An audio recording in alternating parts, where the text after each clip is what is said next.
Hello दोस्त, नमस्ते, प्रणाम। मैं हूं आपकी वंदना और स्वागत करती हूं दीदी के चैनल पे आप सभी का।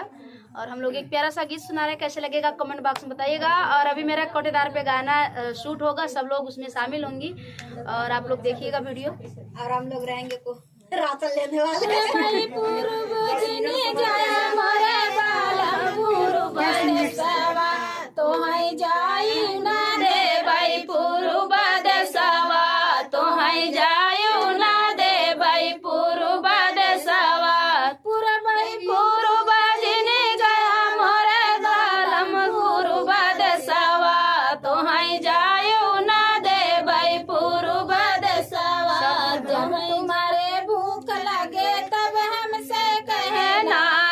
तुम्हारे भूख लगे तब हमसे कहना, पूड़ी का चौड़ी हलवैया भैया तेलावा, तोहरे से लारऊ भैया तारा तेलावा, तोहरे सिर पे धारऊ भैया तारा तेलावा।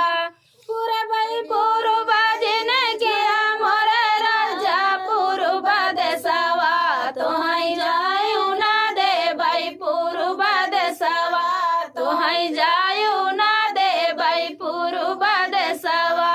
जब तुम्हारे भूख लगे तब हमसे कहना, जब तुम्हारे प्यास लगे तब हमसे कहना, गंगा जमुनवा कहरवई बसवैया तारा तेलावा, तोहरे धर पे दबाऊ भैया तारा तेलावा, तोहरे सिर पे दबाऊ भैया तारा तेलावा। तोहरे भाई पूर्व जिनी गया मोरे राजा पूर्व देशवा, तोहरे जायू ना दे भाई पूर्व देशवा, तोहई जायू ना दे भाई पूर्व देशवा। जब तुम्हारे अमल लगे तब हमसे कहना, जब तुम्हारे अमल लगे तब हमसे कहना, खैरा सो पाड़ी बरैया बसवैया तारा दयावा, तोहरे दर पे लगऊ भैया तारा तेलावा,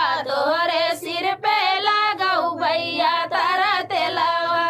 पूर्व पूर्व जिने किया मोरे राजा पूर्व देशवा, तोहई जायू ना दे भाई पूर्व देशवा, तोहई जायू ना दे भाई पूर्व देशवा। जब तुम्हारे नींद लगे तब हमसे कहना, जब तुम्हारे नींद लगे तब हमसे कहना, गद्दा गालई चाता क्रिया भैया गऊ भैया तारा दयावा, तोहरे सर पे दबाऊ भैया तारा तेलावा, तोहरे सिर पे दबाऊ भैया। गीत कैसा लगा कमेंट बॉक्स में बताना। फिर मिलते किसी नए गाने के साथ, तब तक के लिए बाय बाय दोस्तों। और आप लोग से रिक्वेस्ट है कि दीदी के चैनल को ज़्यादा से ज़्यादा सपोर्ट करिए, अपना प्यार दिला दीजिए।